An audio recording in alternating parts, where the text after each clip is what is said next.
sauce for the Bun Cha, which is the fish sauce. They always like to cut the carrots like this.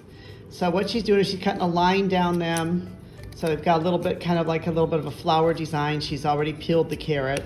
She cuts out a little piece there in the center. Then she'll cut out like a couple more lines too. You don't have to do this, but they kind of like to do this because it makes it look kind of decorative when it's there in the sauce itself.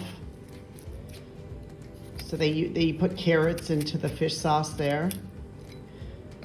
So you've got the lines here.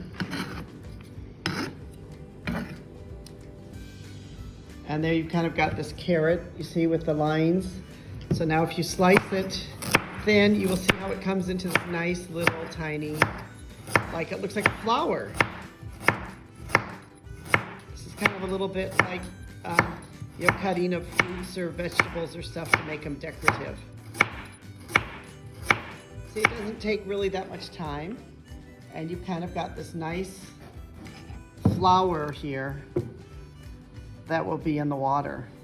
So it kind of looks like an actual flower. So I just finished cutting up all the carrots here.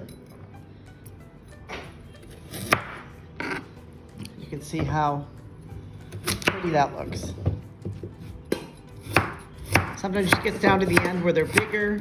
She might actually cut the carrot in half a little bit.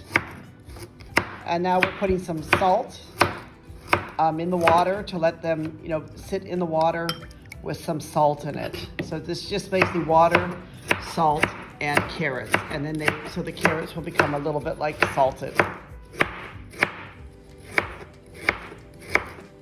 So they do this all beforehand to prepare for this. This is Anita from A Bus on a Dusty Road. Thank you so much for listening. Please consider to subscribe to our YouTube channel. We'd also love to be able to hear from you with any ideas or suggestions or other things you might have. Thank you so much, and we hope that you're able to make these great flowers out of carrots and that you're able to make some wonderful, delicious Bun Cha.